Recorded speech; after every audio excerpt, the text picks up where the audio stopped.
The island of Sodor is a busy, bustling place. There is always lots for the engines to do.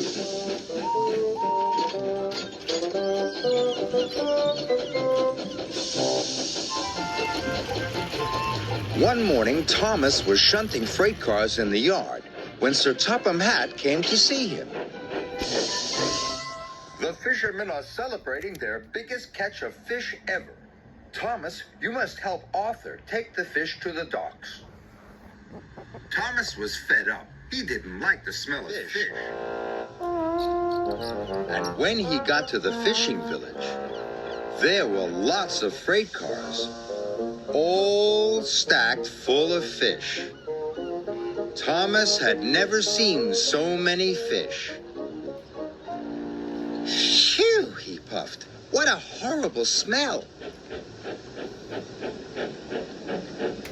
Then Arthur arrived. Arthur warned Thomas that the route to Brendam Docks was bumpy. "Only take 5 freight cars at a time," said Arthur, "and go slow and steady." Arthur carefully collected 5 freight cars. Then he puffed slowly out of the harbor yard. Thomas looked at all the freight cars full of fish. He didn't want to go slow and steady. He wanted to get his smelly job over with. So Thomas shunted all of the freight cars into a long line. And he puffed out of the village. The freight cars were heavy and smelly, but Thomas was pleased his job would soon be over. But then, the troublesome trucks decided to have some fun. The trucks wiggled and they giggled.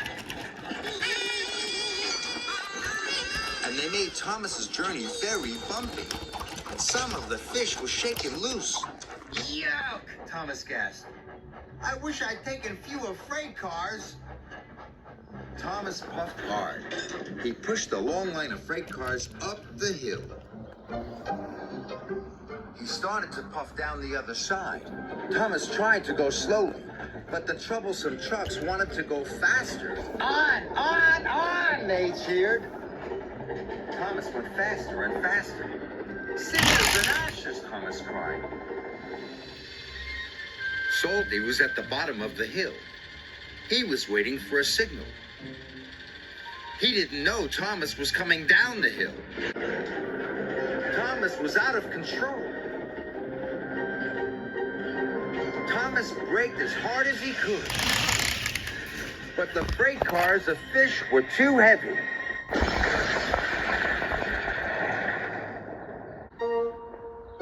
Oops, said Thomas. Sorry. Salty was covered in fish. Never mind me, Artie, said Salty. The smell reminds me of the sea. Thomas's driver telephoned for help. And soon Harvey was clearing the tracks. Thomas wondered what Sir Topham Hatt would say.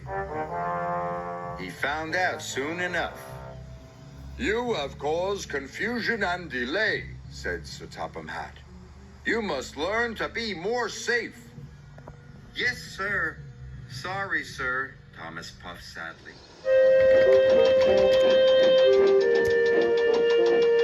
So this time, Thomas shunted only 5 freight cars together.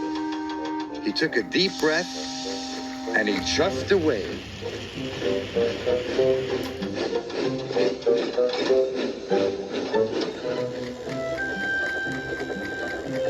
Thomas puffed through the countryside.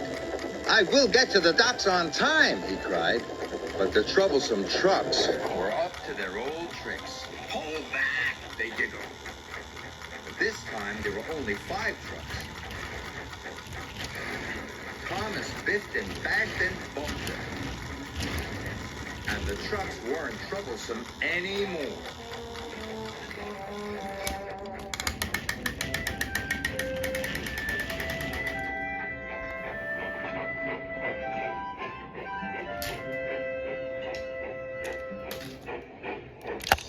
As soon as he delivered the first freight cars, Thomas went back to collect the next 5. It smelled of pickles, and his cabin smelled of cod. But he was working so hard, he forgot all about the smell.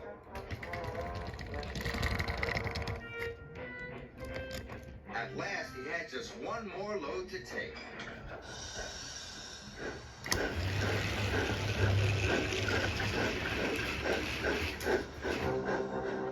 But it was nearly time for the ship to leave. Thomas raced as fast as he could. His axles ached and his bumpers were bad, but he got to the docks just in time.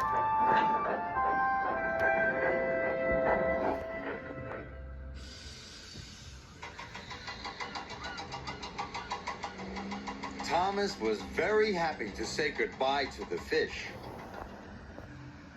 Then Sir Topham Hatt came to see Thomas.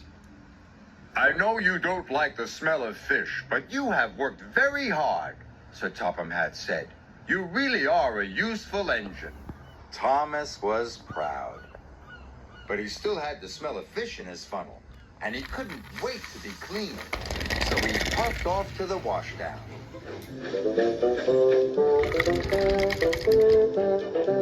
Arthur and Salty were already there. "Getting clean is lovely," puffed Arthur. "Best part of the day," said Salty. "Especially when you smell of fish," said Thomas.